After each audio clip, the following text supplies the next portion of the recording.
Welcome back everybody to the Forever World. Today we are running out of food, as you can see here. So like I said, today we are planning on doing some villager stuff today. I also want to take care of a few of those iron golems over there.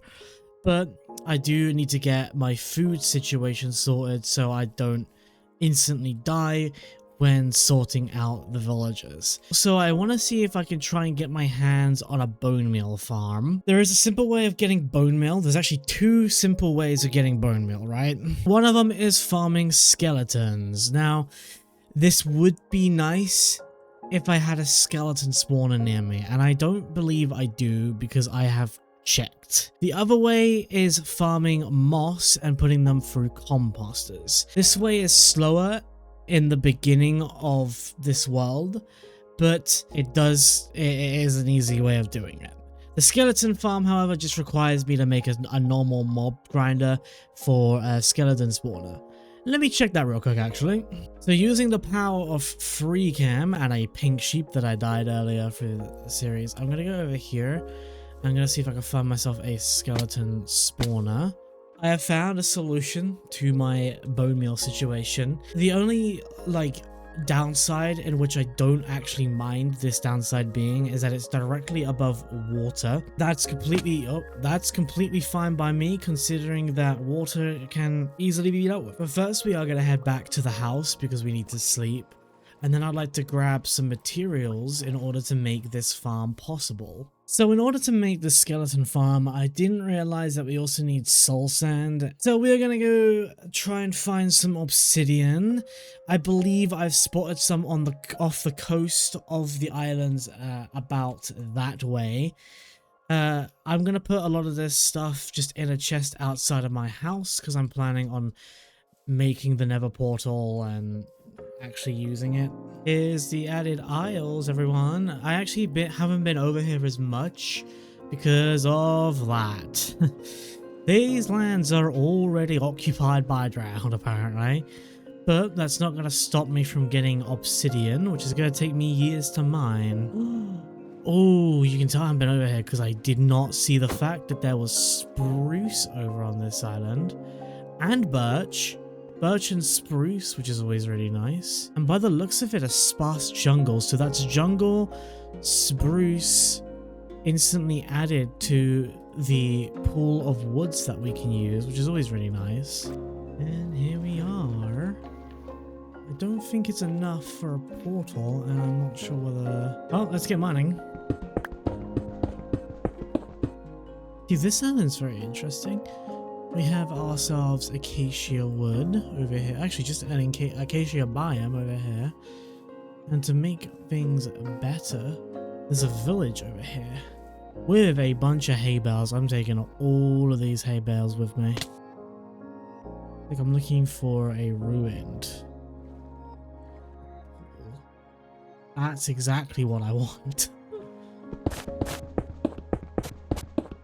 So to be exact, we got quite a lot, especially when we've got some in bundles as well. But we also got ourselves the obsidian. We got a bunch of hay bales. We also got some spare tools. Okie dokie. Now we got to find out a way or a place to put our portal. I kind of have an idea. There we go. We now have the portal and we can light it and we can see if we get lucky and spawn in somewhere that isn't a basalt biome.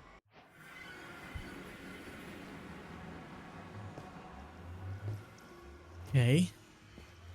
This is actually good. We spawn next to a crimson and we spawn next to a warped.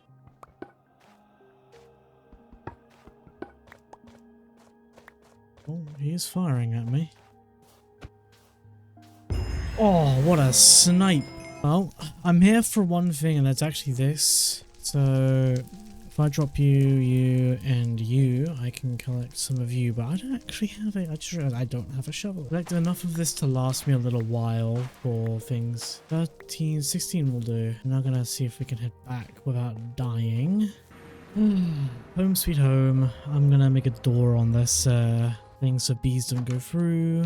On that little journey, we got ourselves 2 dried ghasts. I'm not going to be hatching them just yet, but on a good note, we did get ourselves some soul sand, and we also got ourselves some bone blocks. This is going to come in handy because of the amount of bone meal we now have. Now all we need to get is some kelp, which I'm hoping we can probably find some kelp in the ocean, which funnily enough we live directly next to, so let's just go nab some kelp. I've grabbed a little bit too much kelp, but that'll be nicely done because I can use some of it for farms. So this skeleton farm is going to be, I want to say, fairly temporary in terms of how often I'm going to be using it. Because as soon as I get the necessary supplies needed to make a genuine moss farm, then the skeleton farm's going to be fairly obsolete in terms of using it.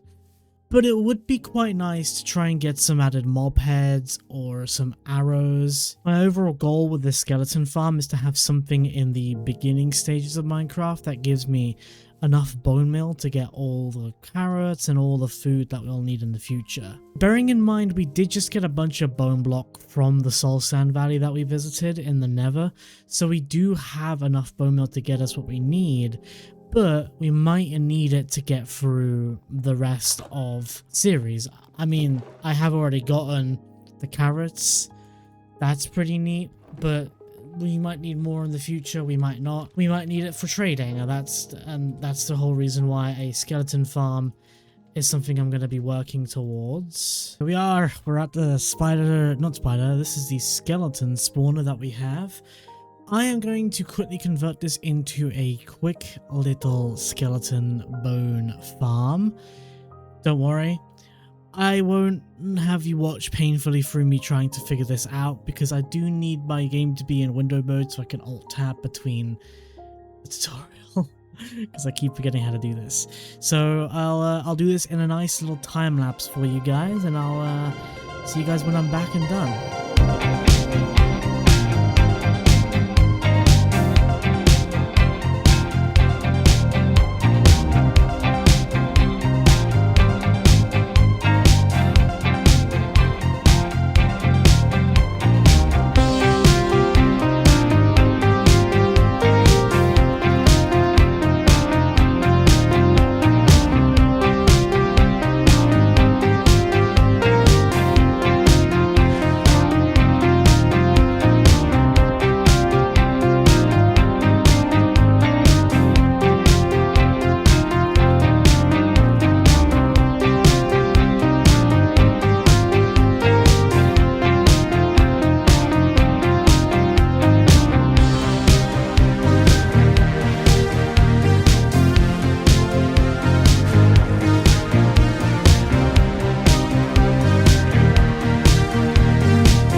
It is done, ladies and gentlemen. It is done. I managed to get it done, and I managed to AFK it for a little bit whilst watching some X-Men. So this is the farm right here. I'm only joking with you. Behind this wall here is the farm, and if we go over here, I have set up a couple things for the farm itself. There is a portal that leads to it. There's a kind of bow storage, which I'm planning on, what I'm planning on doing is I'm planning on chucking all the bows into a crafting table at some point and repairing all of them, just so we can have ourselves a little bow enchantment session where we try and get the best bow. But I have been AFKing it a few times, and I just get rid of the lot and get my XP real quick.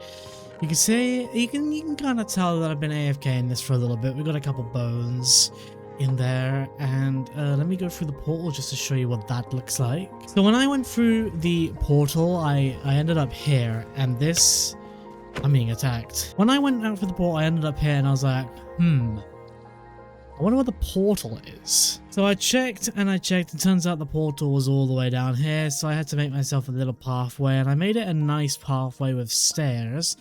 So I can easily access the skeleton farm whenever I need bones or XP for many various reasoning. But we end up back here. We go through and we can access a nice little home here. I'm very happy with how the skeleton farm turned out. I'm going to be AFKing it a few times, but not as much until we run out of bone blocks and bone meal. That's when I'll probably start using and grinding up the skeleton farm a little bit more. But now we have the villager breeder to do. The villagers are going to be split into 3 parts. Number 1 is the breeder itself. The second part is the iron farm. And the third part, which is the one I'm going to be working on over time, is the trading hall. For those of you who don't know what a trading hall is, it's basically just a massive hall of villagers that you can trade with. I do mine in various different styles depending on the type of build I'm working on over time. In this situation, it's cyberpunk, so I might make something cyberpunkish. That's until we get the actual trade complex and trade district, which is this whole island here, up and running. So I think it's actually about time we get started on the villager breeder now. I know it seems like I'm rushing things a little bit, but I do want to keep the pace of this video going a little bit. Plus, I have so much to get done in such a short amount of time before I want to get this video out. Okay, so I've done some off-camera stuff. I didn't want to like bore you with getting the villagers over or making the basement. This is just like the basement shack for now on. It's as safe as I can currently make it. I'm gonna make like a genuine little like shed thing that looks nicer. But I'm tearing this whole thing down anyway when I come to building the actual trade district, so... But down here, you kind of just close the door, you come down here, we've got the 2 villagers in here. I've marked out where the villager breeder, like where the actual room is, where they're gonna come up and they're just gonna sit here until they get collected and put into, let's say, the iron farm, for example, or the trade hall, which I will probably push the actual trading hall this way. What I'm gonna do is I'm gonna do another replay of me working on this whole thing. So let's get this started.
We have it built, ladies and gentlemen. It's fully finished. This is actually like 2 days later because I did kind of take a whole day break from the farm because I thought, why not pull an all-nighter and see what happens? I didn't really feel like doing much with the farm, but here it is. We have the villager breeder done. Now we need to get the iron farm done, and I've also made this. So luckily my portal's in a warp forest. Warp forest spawns enderman. This is an enderpearl stasis chamber, but not really. This is actually a chunk loader, Having an active ender pearl here loads a 3x3 active chunk here. As you can see, it is has spawned a couple things down here. I need to actually light up the caves around my place.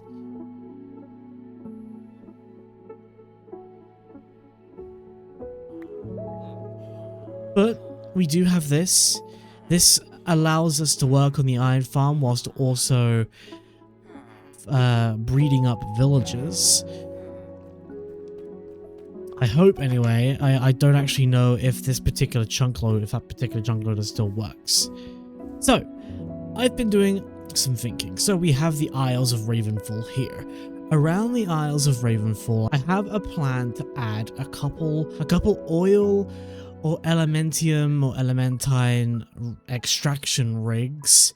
I'm gonna have one here where this prismarine farm will be, and this will also have the access and tunnel access to the skeleton farm in case portals break. I'll probably have one down here, and one here.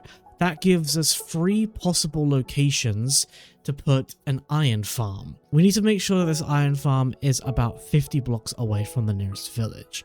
So if we are to put it here, we're going to have to put it around here. We can put it here, we can put it here. So now it's just choosing a location for the farm. Obviously, the further away it is, the most annoying it's gonna be transporting the villagers. I might put the farm over here because it's about 50 blocks away from my breeder. It's more than 50 blocks away from the farm, and it's quite close anyway. So this farm is very easy, at least this version of the farm is very easy. It just requires a 7x7 box in the middle of the ocean. That's practically it. But we want to add a zombie to it to make it more fast and more iron, because we need a lot of iron for the builds that we're going to build. Now, like I said, this version of the farm is very, very easy. What I mean by that is this is the easy farm. This is the easiest iron farm to build, and it doesn't require that much, which is great for early game Minecraft. And this is a good thing because we are currently in early game Minecraft. We're living in iron tools, for crying out loud, and we've also got like 2 diamond tools that we have. So I'm going to go get the materials needed, and then we're going to start this farm out in the middle of the water, and then I'll come back to you when it's time to transport the villagers and the zombie into their respective chambers. So I've done some AFKing, and currently someone is dying. And I've been sat here for like maybe 40 minutes and almost an hour because I've been watching X-Ben97, really good show by the way, and we've made in total about 3.5 stacks, but I have it set like, so really it's nearly 3 stacks of iron, which is very, very cool because we can use all that iron for various bits and bobs. And I'd like to try and search for a nether fortress to get some blaze rods, enough for me to go to the end and enough to make me a brewing stand. I'd also like to grab some nether wart from there as well, because nether wart's going to be very important for the future. Like I said, that's the end of the video. I hope you guys did enjoy, and I'll see you guys in the next one. I'm not sure when the next one's going to be, and I'm not sure when this one's going to be either, but I'll see you guys then. Bye bye.